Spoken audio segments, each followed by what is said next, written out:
Good evening, everybody. Talk Badminton tonight is the 24th of January 2022, nearly the end of January, and I hope you're all keeping well. I hope you're enjoying the channel and catching up with a few old videos. I've had some very interesting ones today.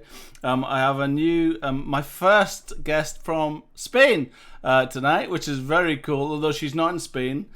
She works for Badminton Europe, and I'm looking forward to meeting Casi. Now, Casi is going to introduce her surname to me because I can't pronounce it. Casi, good evening. Good evening, Martin. First of all, I would like to apologize myself because I've been changing this day, like if I was a prime minister, but and if I had a really packed schedule. But yeah, thank you very much for still keeping somehow this date for also books for me. No, that's fantastic. No, thank well, you. It's gonna be Go on, your surname, go. Yeah, it's gonna be a challenge for you.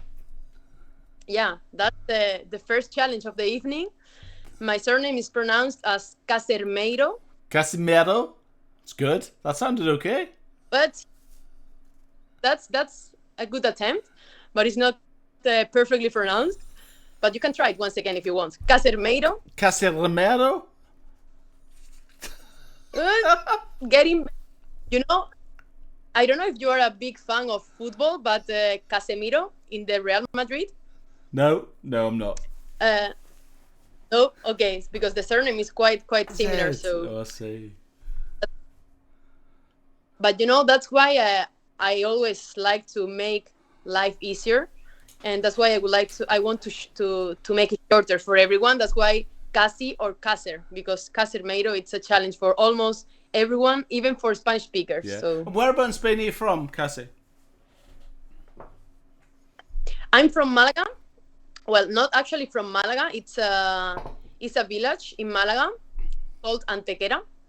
Actually, it could be considered already as a city, but I know that some people struggle to admit that. Yeah. But it has enough numbers of inhabitants. But yeah, it's in the south of Spain, in Andalusia. I don't know if you are familiar with the Spanish map. Let's get it up. Let's get it up. Where are we going? Malaga, can I? Yeah, to the south of Spain. Malaga, Spain. Malaga, yeah, exactly. Okay, let's do it. Antequera. Can you see? Okay. I can see. A little bit small though. I see. Okay, 1 second. I'll make it bigger. Yeah. Okay, where am I going? Where are we?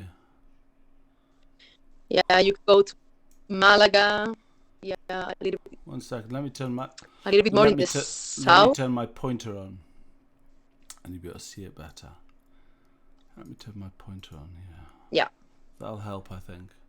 South, you say? Where are you? There's Fingarola. Benedimina.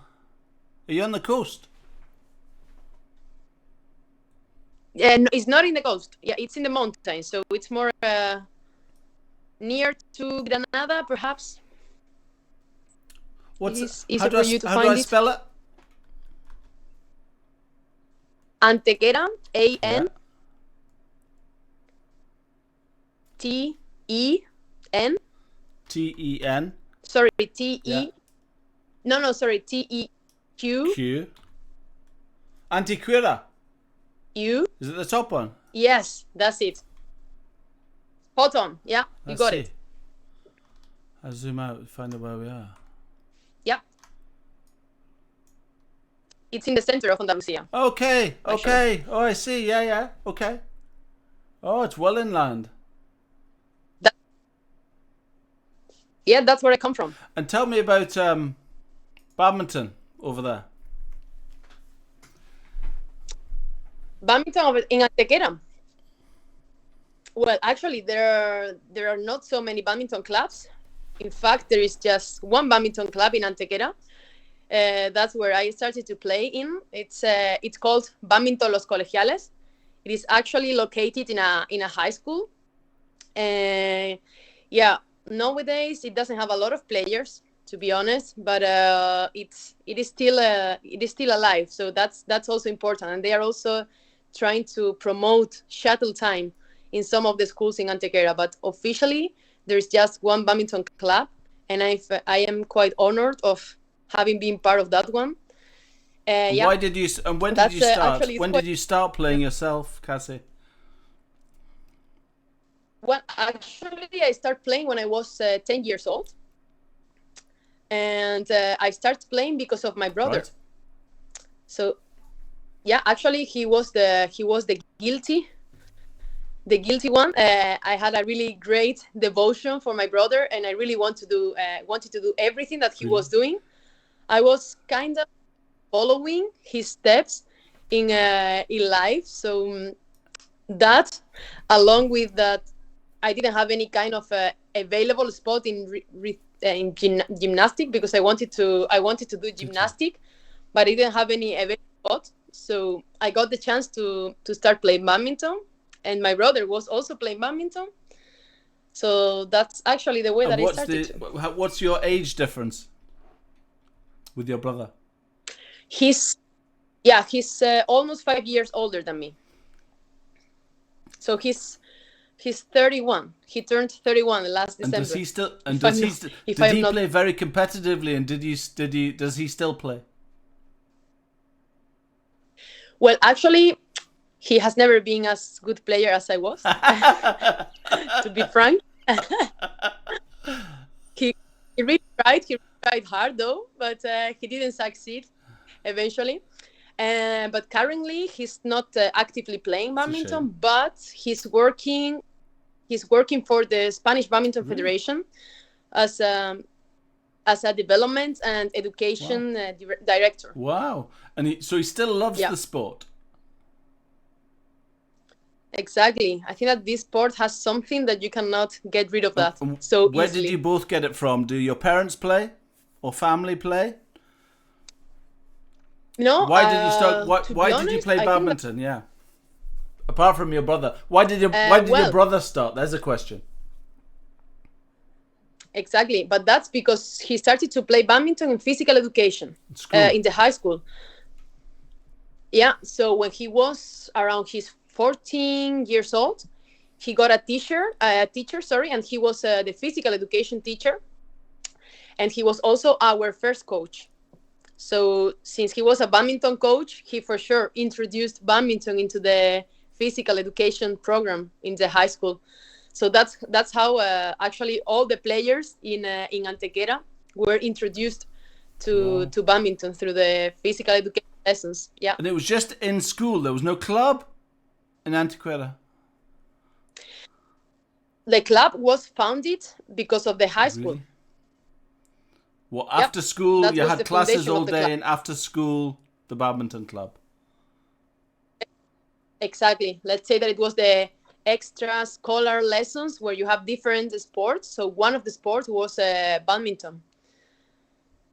And tell me about gymnastics as well. Did you gymnastics as well?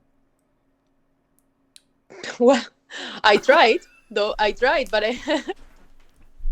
but since I didn't have any available spot in Antequera, I didn't have any options, so I just went for badminton, and I really liked it. From the first moment that I tried, I got enchanted by the sport, so I didn't even bother in trying a different thing, because I got captivated by badminton. And where did you? So when there's in a small community where there's only a little bit of badminton happening, how did you get to compete with other players who are better than you and improve? Did you travel? When did you travel and compete in other areas? Or?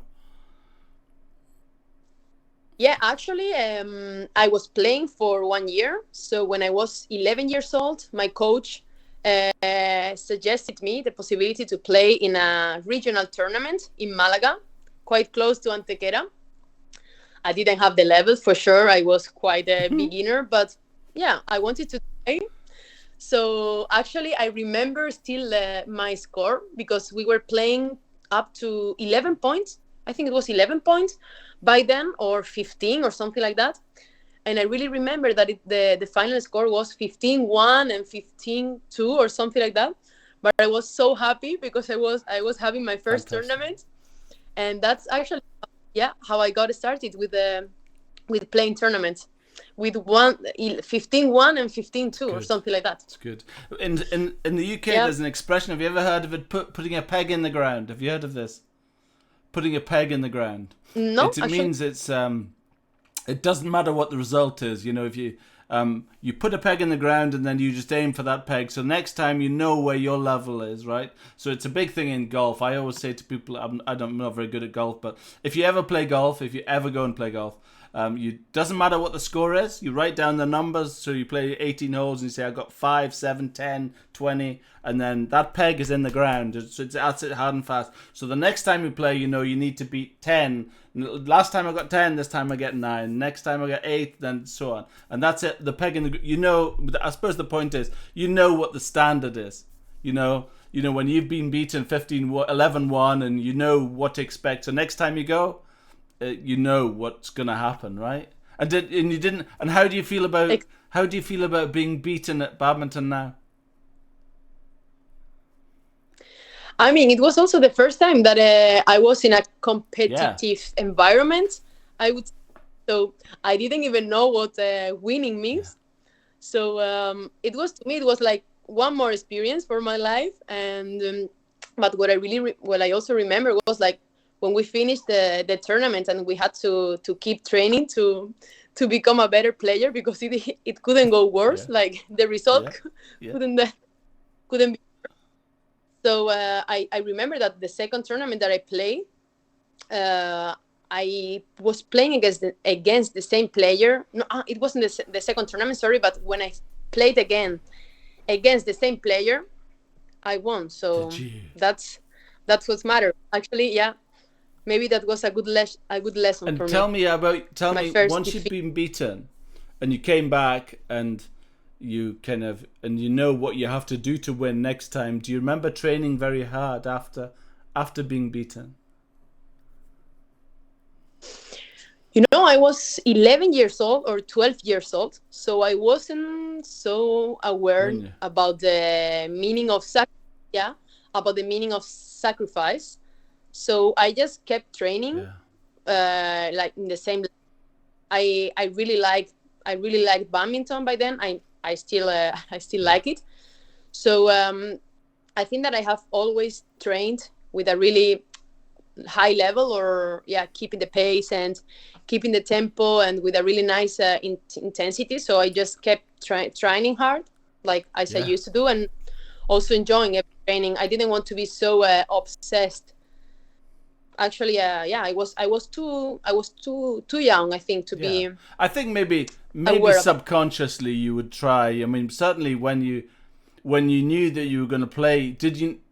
I know you're very young and it's a long time ago, but you maybe know that you're going to play the same girl again, and you know what the result was last time, so you must think, definitely. But I think people say that you learn more from losing than winning. I think that's quite true. You learn a lot from losing, more than quite often. You know, I'm a great believer that you can get better at something by playing people who are better than you, but equally you can get worse by playing people who are worse than you all the time on an ongoing basis. I had funnily one of my first interviews was a Scottish singles badminton player from the 80s, Jim Mailer, who lives in Stirlingshire up north in Scotland, and he had exactly the same experience. He went to the Scottish Nationals for the first time, and he got beat 15-1, 15-2, and the following year he won the whole tournament because he went back and said, I need to be stronger, I need to be fitter, I need to have better agility, my cardio needs to be better because I was, so he really, really went away and he ran, he started running, he started going serious training, and the next year he not only beat the boy that beat him, but he won the entire tournament. So I think it's a common thing. And how far did you travel? Did you end up going into what? So you were 13 at the time when the second time you played this tournament, yes? Well, actually, I was playing a tournament since I was 11 years old, and then I was playing quite a few tournaments, but just in a regional level. But then actually, luckily I became a better player, so I've been also a part of the national team. when I was under 15, under 17, and under 19. So actually, I have traveled quite a lot, also internationally, not as a senior player, but at least until I was under 19, I was also a member of the national team. Why do people, Casi, can I ask you, why do people always say they were lucky? You train very, very, very hard. You know, you work your socks off, and you fought to get in the team, and you got in the team. Why do people always say to me, I was lucky enough to play, I was lucky enough to travel? It's not luck. There was a lot of work, right? There's a lot of hard work. For sure, there are a lot of work behind it, but you can also be a little bit more, unluckier, and maybe you can train, but you cannot become better, or you can get stuck, or you can get bored of playing badminton. But in my case, it didn't happen. So I'm grateful that I kept training, and I kept enjoying also. Yeah. So that was also. So was that up to 15? So, and I think there's up to 15, and then after 15, what then? So you've travelled, and you've played and competed for Spain at that age group. When does that stop? Why did that stop, and when does it stop? Is it did somebody, you don't get chosen because there's somebody better, or do you say I don't want to do it, or what? How does that happen?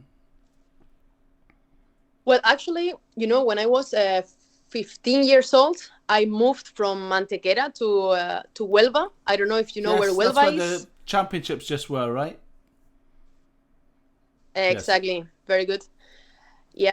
So we had there like the technification center for badminton players. So I moved there for 2 years. So I was training like a semi-professional semi-professional badminton player. I was studying there also, and I was living in a dorm along with the rest of the badminton players. So there it was like I got my highest peak as a professional, as a badminton player, not professional because I didn't get such a the results, let's say time, title. But I was getting selected for the national team for 4 years in a row. I was also playing some internationals, and then until I got 19 years old ish, I started also the university. So your priorities in somehow are fluctuating a little bit.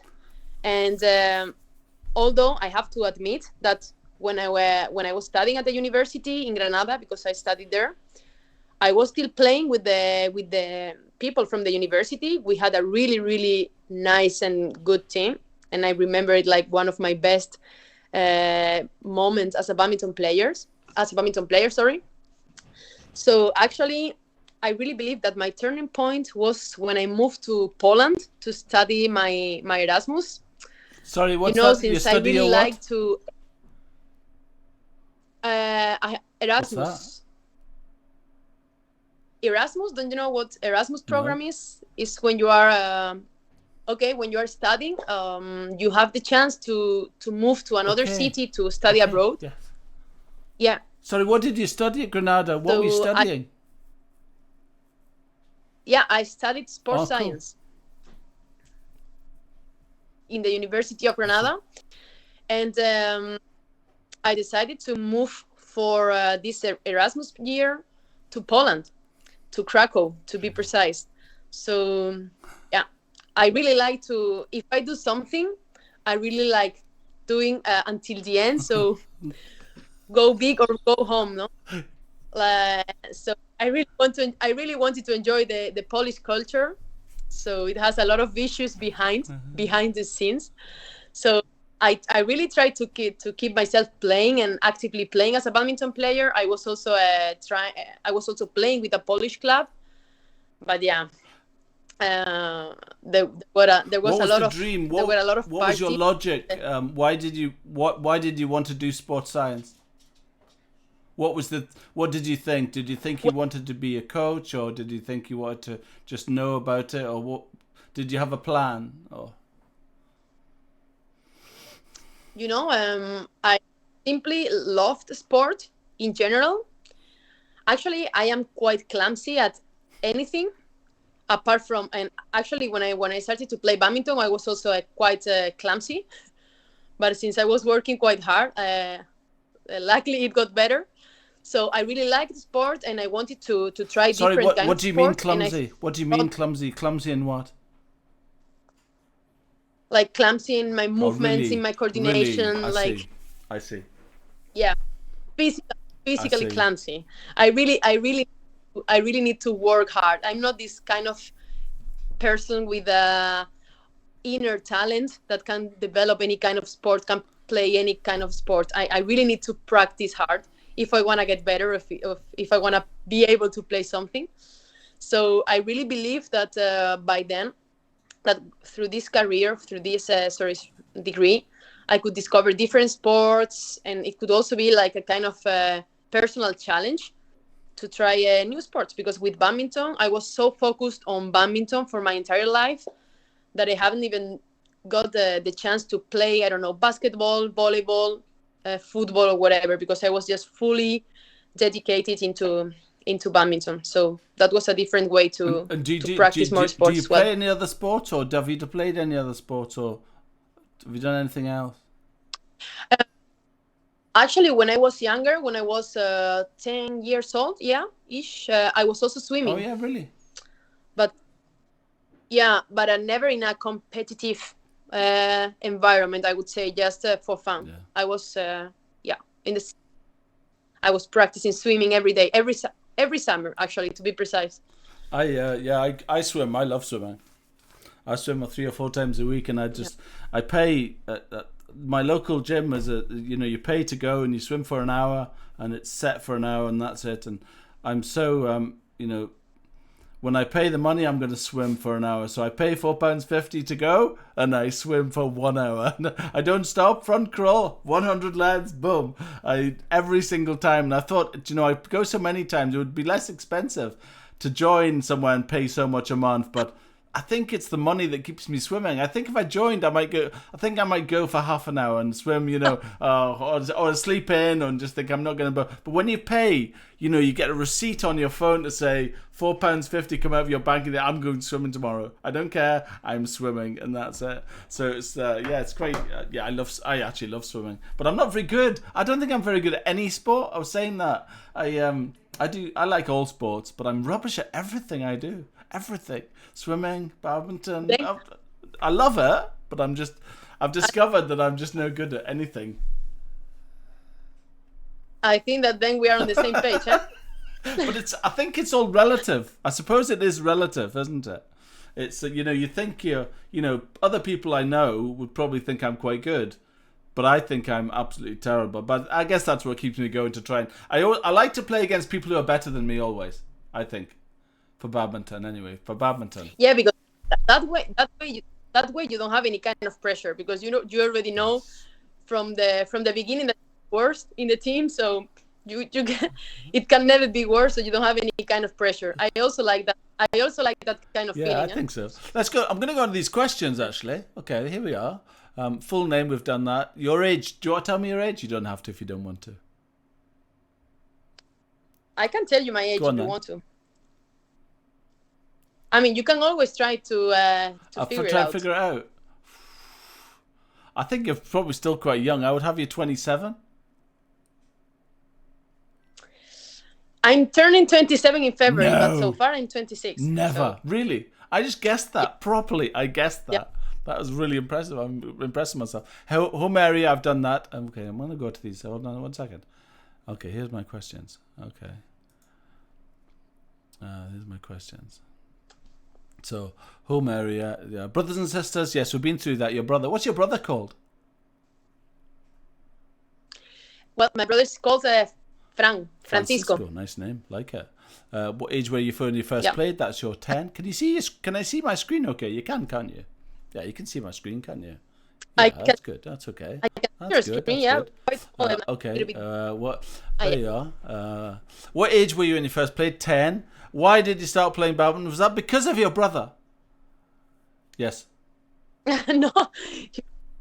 School. Like why I stopped. Yeah. Why did you start playing? Because of your brother, you think? Yeah. Yeah. Okay. My brother was the guilty one. Yeah. What did your first ever racket? I don't remember exactly the brand of the racket. But I I know that it was a Victor racket, shorter than a regular Junior. racket, and it had, yeah, exactly, junior, and it had too many pieces, like not just the frame and also the grip, but it had also another little piece below the head of the racket, and yeah, Yeah, that's. it was the best racket You don't ever. still have it, or I have you one. don't still have it. No. I think I still have it, yeah, at my Nice. place Nice somewhere. work. Must be over there. Yeah. Yeah. What was the name of your first club? Do you remember? Los Colegiales. That was the name. That was. Yeah. Was for it sure. school? Is that the name of the school? Exactly. It was the name of the high school where I have also I studied. see. What were you like at school? Were you a good student? I was a fantastic student. Your Yeah. English is very good. I Your am, your quite- English is exceptional. My Yes, my English. exceptional. Yeah, very very good. Yeah. Well, you don't want to share with me on a daily basis because, at the office we are always making fun of my English, and they call me that I am a llama because I'm always throwing words. So I think your English is exceptional. Can I tell you something? It's a lot better than my Spanish. That's for sure. It's a lot better than my Spanish. we, Good. What was the?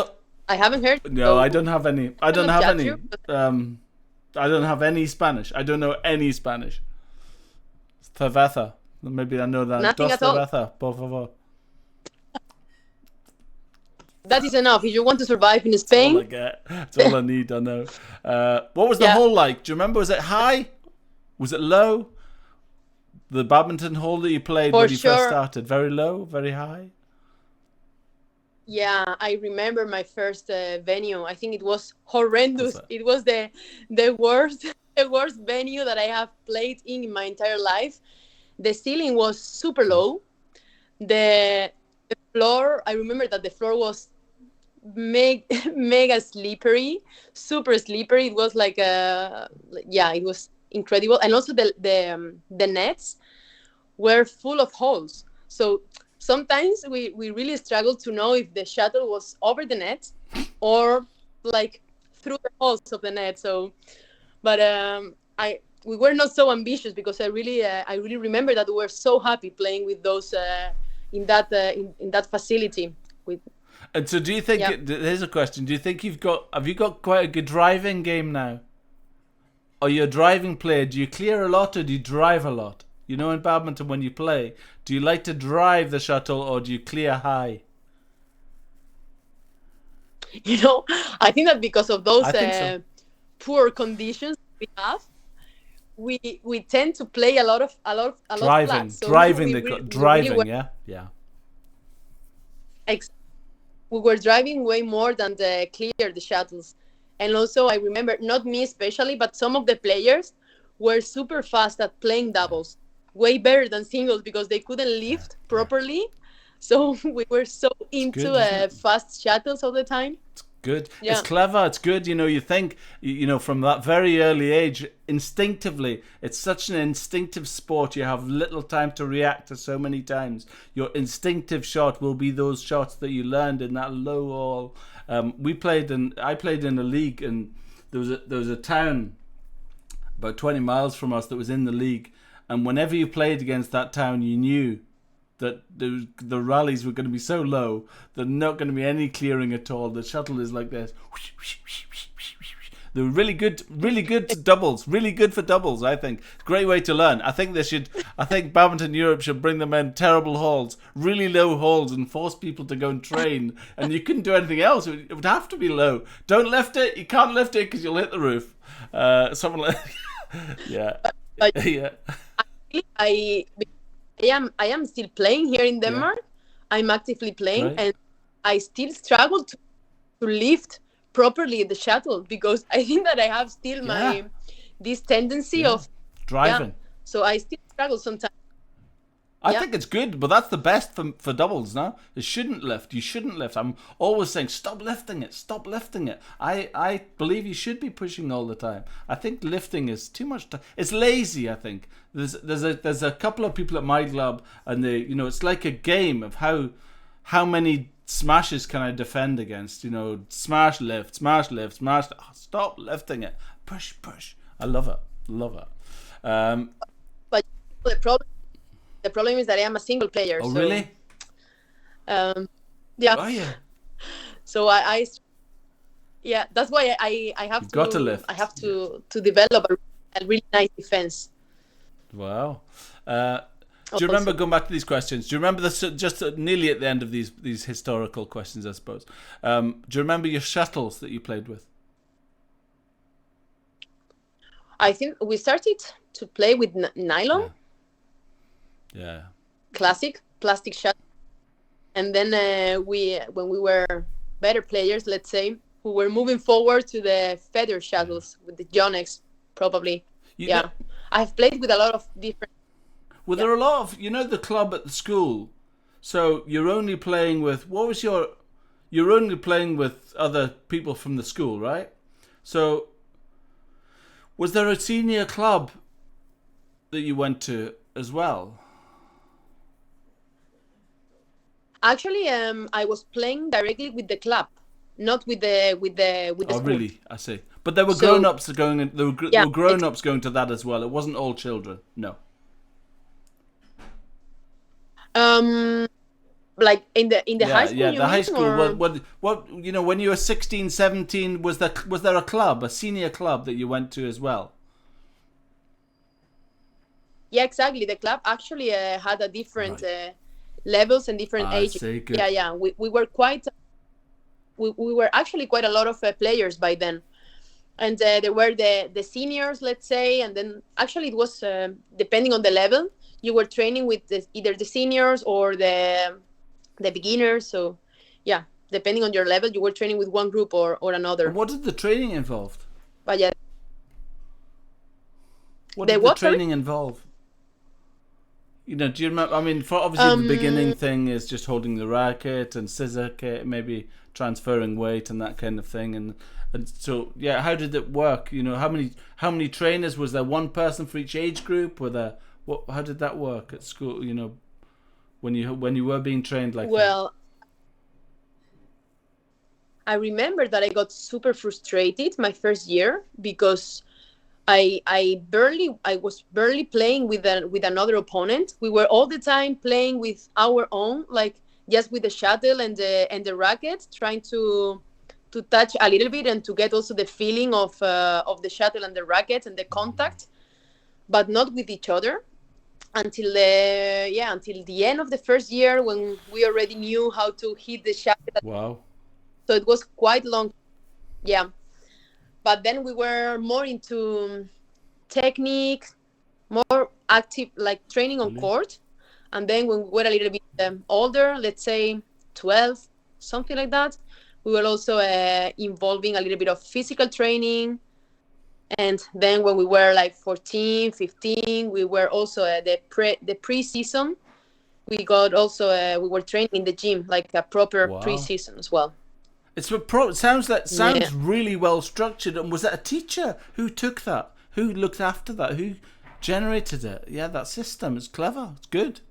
No, he was a badminton coach. Yeah, so he was specialized in badminton. I mean, he had gone through the badminton education, so he had a previous knowledge about badminton. It wasn't like a PE teacher, but a badminton coach. Wow, it's good. You were lucky. You were lucky to have that. That's not common, is it? Or is it common? Well, I mean, it depends on the. Yeah, I was kind of lucky. He was also the physical education teacher, and at the same time, he was kind of enthusiastic and into badminton. Yeah, so that's really good. And what was the name of that teacher? Well, he was Carmelo, and then I had another Carmelo Gonzalez from Malaga as well, and then I had another coach that he was more training with me most of the times, and he was Kiko. Well, he's still alive. So that coach, the coach that you said came from Malaga, would he go around the schools? Would he go around lots of schools? What do you mean? Was he the teacher only for your school, or was he a regional badminton coach that would go around different schools? Do you remember? Actually, I think that yeah, he was based. He was like a permanent teacher in that Yeah. high school, so he was mainly working on that high school, and everyone from other different high schools or different players that wanted to take part in badminton, they have to join our club in that specific spot. So he wasn't traveling around the province, let's say, but the players had to come to the Yeah, club. that's good. That's good, isn't it? Yeah. So if I remember correctly, he was just training in our badminton club. Yeah. And do you think this still exists? Or does it still exist where you're from? The badminton club, yeah, it's still alive, I could say. Yeah, now they are playing badminton with beginners. There are no people playing tournaments. Well, just the regional league, I could say, but it's not a high level. But it is still alive, and they're planning to keep developing the club. So that's quite How positive. did you get into singles? Who did you play against? Who was your competition? Did you have one? Did you have somebody that you competed against specifically, or how was that? How did you end up in singles? Yeah. Yeah, actually, I was quite competitive when I was younger, and I remember that there were a couple of girls, so they were my main target. So as soon as I could beat them, then I moved a step forward to beat the guys, because unfortunately, and it's still happening, the ratio was unbalanced comparing the male and female participation. So when I beat it all the female players, I moved to the male players, and then when I got a little older, I would say like 15 or something like that, my main target was my brother. Really? And that was So that. we were- Yeah, that's yeah. when you had to beat him. And then after that, you go to university in Granada. Which was Granada? Did you say? Where was it? Huelva. You went to Huelva. At what age was that? 17. I moved to Huelva when I was 15 until 17. 15. You moved what with Yeah. your parents, the family? You all moved to Huelva. I moved Oh, alone. did you? At 15. Wow. Wow. That's a big one. I was quite young, yeah, and I stayed there years until I was 17, and then I moved to Granada when I was 18. So yeah, And then you're at university for 2 years, and then you went to Poland. No. Yes. When did you go to? Was it Poland? Yep. Yes. 2 years at university. So like at 20, you went to Poland. exactly. I was 21. Yeah, 2021. Yeah. And how was the badminton compared to what you were used to in Spain? They were playing, yeah, because when I was training, we were used to play a lot of exercises and different drills. But when I moved to Poland, they were used to play a lot of matches. So the trainings were matches oriented all the time. So as soon as I arrived, we have just to warm up a little bit, and we started to play matches right That's after. good, no? Yeah, but So- you loved that. But you loved that. Just play. I just want to play. Yeah. That's the Exactly. dream, isn't it? To go to, and just go and play badminton all day long. And it was always quite interesting to when you. It's quite an interesting subject, I think. My sister went to university, Loughborough University in England, which is really popular for badminton. And all she knew, she was at school, and I don't know what I want to do. All I know is I love badminton. I just want to play badminton. That's all I want to do. So we used to have a badminton club on a Monday, Wednesday, Friday, and then we used to get coaching on Saturday, and we used to go to leagues on Sunday. So we played 5 times out of 7 during the week in the evening. So you do that at night, and then she went to university, and the first thing she did was went on court and played badminton all day long. And then she came out from badminton at 5 o'clock and said, what am I going to do? You played badminton all day long. What's that like? Did you have that? What did you, when you, and I'm still interested in that actually as a subject for professional players, what is the possibility of a professional badminton player going to meet their pals in a sports centre and playing badminton with them after they've been playing badminton all day or competing? And do people still enjoy it? I don't know.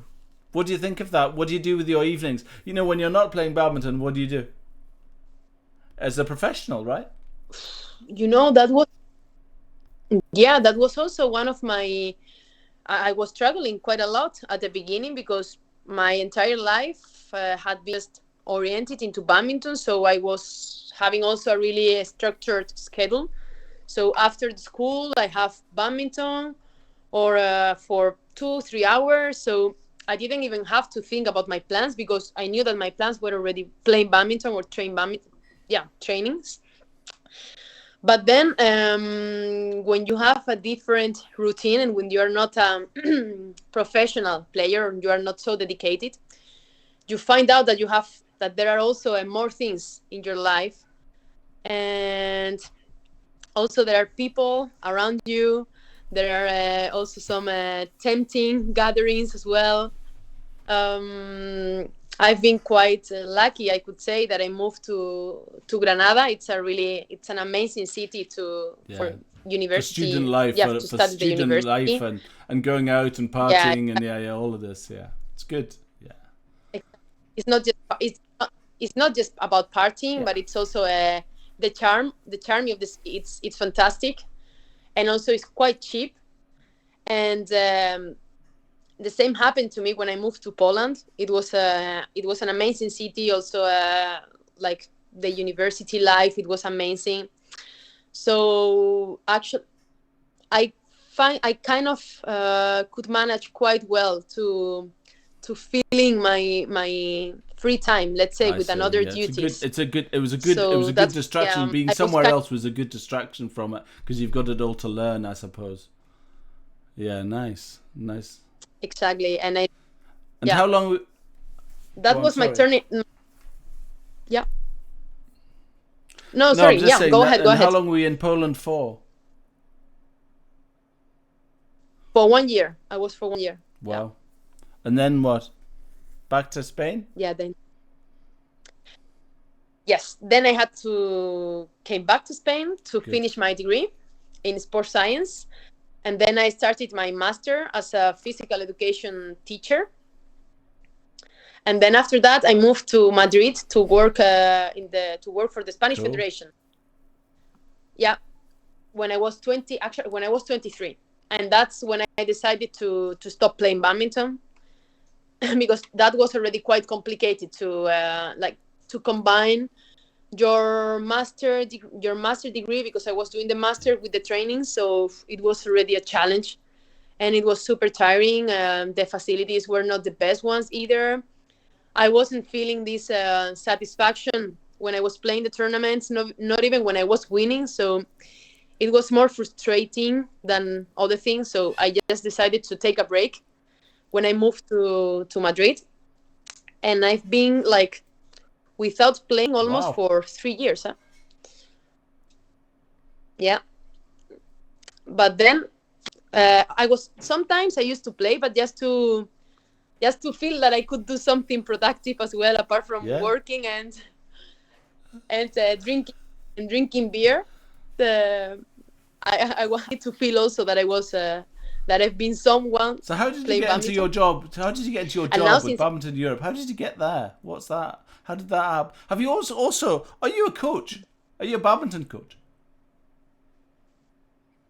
I'm not. I've never been into coaching, to be honest, because I've been so focused on my player career, let's say, that I left it apart, the coach pathway. What particular part of sports science are you interested in? Why did you do sports science? Did you want to be a teacher? Are you interested in the physical side, the psychological side, the physical side of the sport, or what is it? Muscle? Is it scientific, or what is it? Why did you do sports? What is it? Just because you love sport, or was there a certain element that you're interested in? At the beginning, that was my first motivation, sports, because I really liked it. But when I was moving forward within my degree, I discovered that I really liked physiology. I think that's physiology is my favorite subject, and it's amazing the way that the human being is working, hormonally speaking, and I also was like researching with the physiology department before I moved to. Actually, the last year in my degree, I was researching also with the physiology department, but then I quit. But yeah, that's it was quite tough. But yeah, physiology, it's the subject that I have been most interested in. And I don't discard that at some point of my life, go also for that field as well, in somehow PhD or Yeah, wow. let's see. And so tell me about your job. How did you get that job? Well, actually, I have to say thank you to the pandemic, to be honest. I spent too many hours at my place working from home because I was also working remotely for the federation, but also as a teacher. I was working as a teacher in high school, and I spent so many hours at my place in a city like Madrid, which never stops, and you go like 200 kilometers per hour. Like everything is fast, everything is moving so fast, and I was so stressed, and I couldn't enjoy myself. I couldn't enjoy my life, not even my work, and I was so overwhelmed that I really needed that change. So when I saw it was on Facebook, I think I saw the job offer, and then I said, "Why not? Let's try it. Let's give it a try." And yeah, I just applied, and I went through the interview and these steps, these previous steps, and finally I got selected. So and tell me here I what am you applied after for. 1 year already. What was the job, and what was the job that you applied for, and what did you think it involved?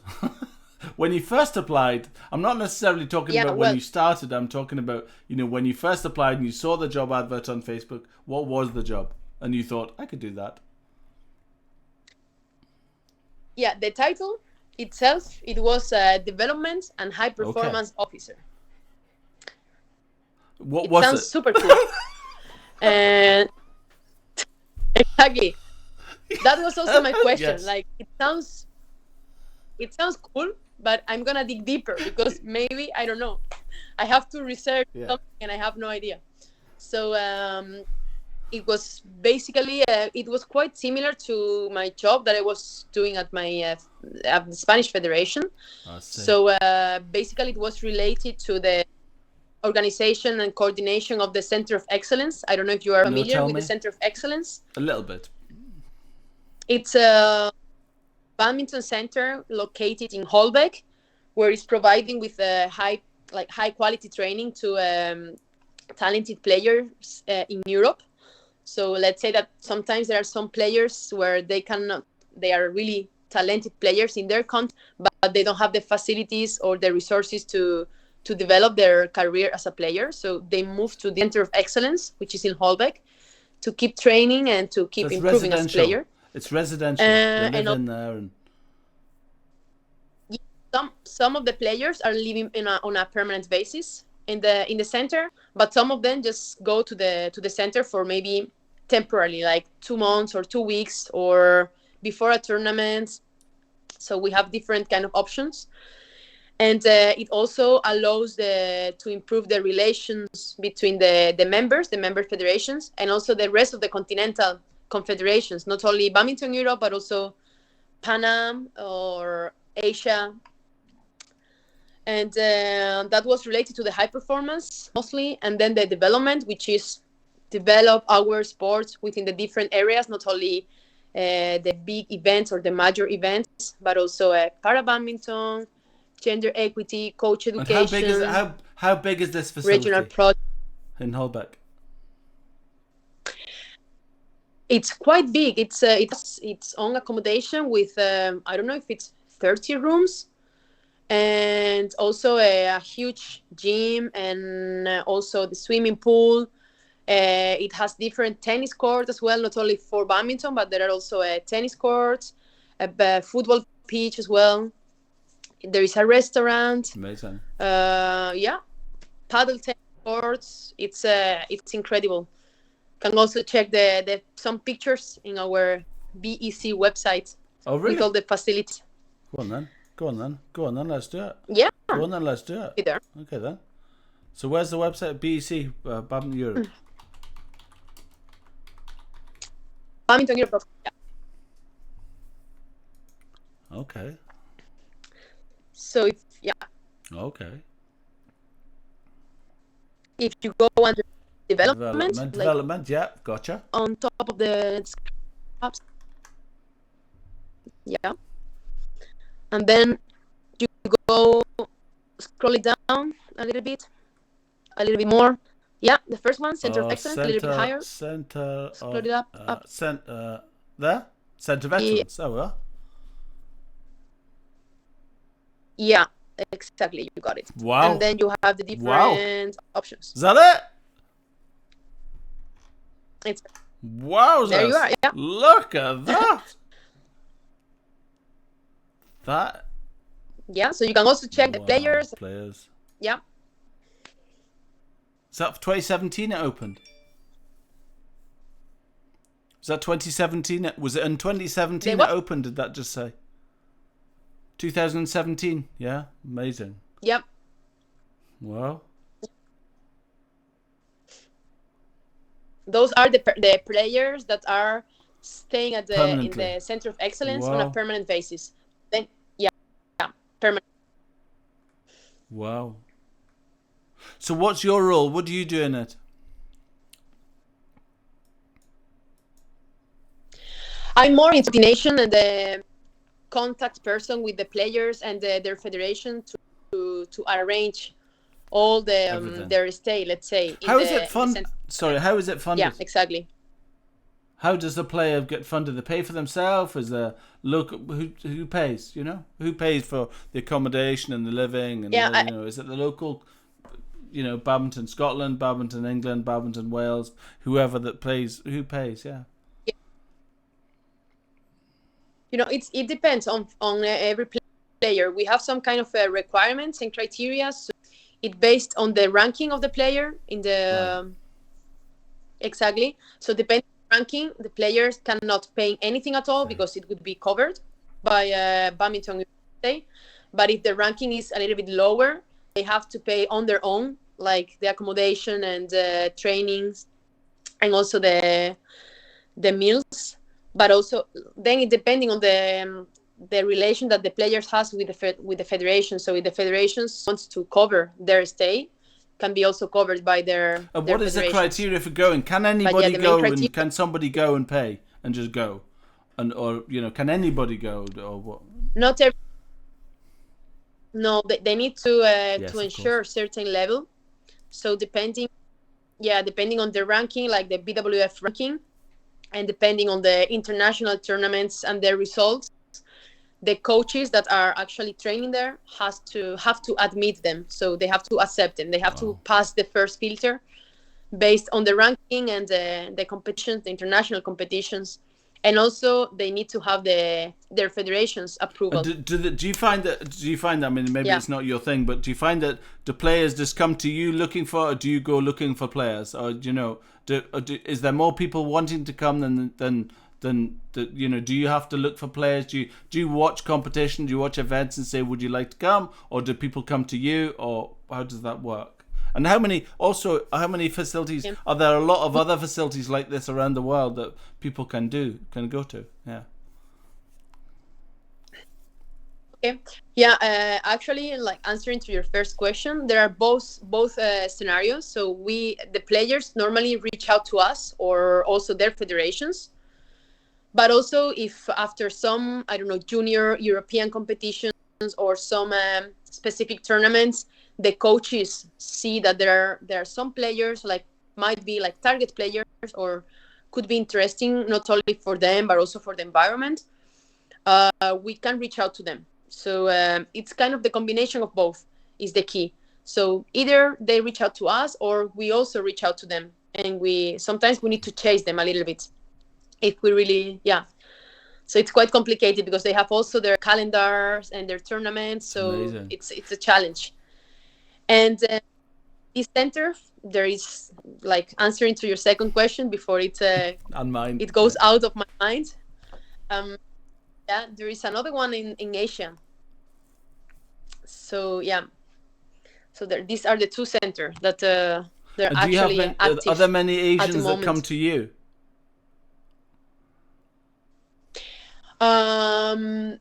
Normally we don't have that many.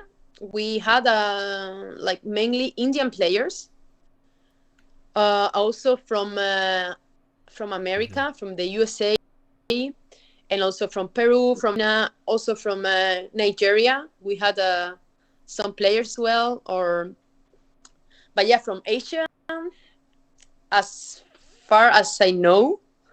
From India, it's the one of the countries. Here's a question for you: when you were 15 in Spain, would you have liked to go?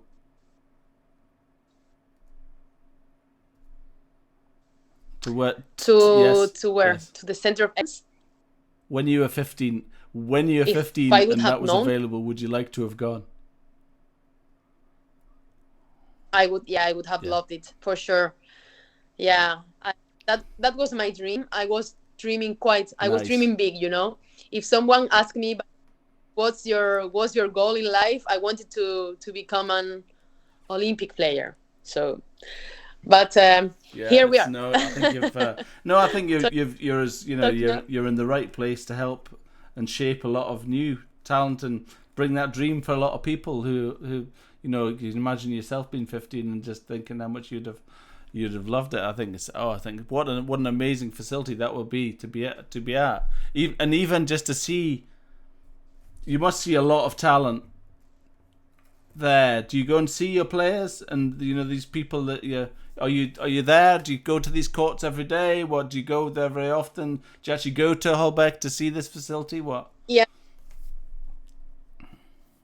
Normally on my daily routine, I work from the office, but I try to go also to the Center of Excellence, maybe 2-3 times per month, so I can also catch up a little bit with the players, with the coaches, if there are some new players coming in, so they can also see a visual face, actually, not only on emails or Messenger. Where is Huelva? How far is it from Copenhagen? Is that where you live, in Copenhagen?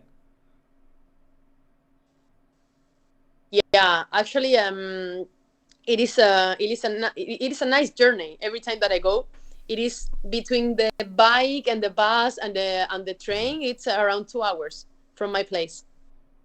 2 hours back, 2 hours forth, like 4 hours in total. And do you now have a club in Copenhagen you go to play? Yes, indeed. I have a badminton club. It's called Saif, where I play 2 times, 3 times per week. Now I should be already training now. I'm sorry. But I'm sorry. No problem. No problem. But yeah, I try to keep active, and now I'm also playing team matches. So when you're saying team matches, are you playing singles or doubles? I played singles and doubles. What do you think of Danish badminton? Compared to what you're used to, what you see, and what are club badminton players like? What is it like compared to where you're from Spain? It's amazing. I think you cannot compare the culture. Badminton is part of the culture. I mean, there are just halls specifically for badminton. So when you go there, it's like a badminton house. So it's super cozy halls with their own grounds and just with 6 badminton courts, and just to play badminton from the morning until late at night. So it's incredible. You have like different leagues for every level. No matter if you are better, if you are worse, everyone will be able to find their level. So it's amazing. So it would have been rude if I don't try here. Are you getting better? Yeah. Do you think you're getting better as a player by being in Denmark? I really think so. Yeah, Now, I think so, especially mentally better compared to when I was younger. I have to admit that physically, I am a little bit demolished after some years without playing at all. But mentally speaking, I think that I have slightly improved. So now I have become myself in the players that I didn't want to play against when I was younger. You know, this senior player that it was like a pain in the ass. That that's my Fantastic. Good yeah. stuff. Well, I'll let you get on. Let you get back to your training. I'm really sorry I've Yeah. held you back. And look, it's 1:30. I think we meant to start at 5 problem. o'clock. I'm so bad. I'm sorry. It's been really good fun. It's been great fun, Cassie. It's No, great no to problem. meet you. And we're friends now. Yeah, no, the pleasure is mine, really. And yeah, I was a little bit panicked. I was panicking this afternoon because actually I was quite relaxed. But then I mentioned that I had this talk with you at the office, and then they started to tease me a little bit, so and to pressure me, and I was a little bit afraid. There's no need. And There's no need. yeah, There's no I need think at all. Thank you. If anybody should be embarrassed and nervous, it's me. So, listen, I'll let you get on with the evening. Go and play some badminton. Lovely to meet you, and we'll see you again soon. We'll see you on the flip side, right? Keep on doing the good work. Keep on doing the good work, and we'll see you again soon. All right? Thank you. Thanks, Casi. Have a good night and stay healthy. Keep All up right? with this. Bye. Bye. Yeah, have a good night. pleasure. Bye. Bye. Bye. Thank you. Thank you to you. Bye.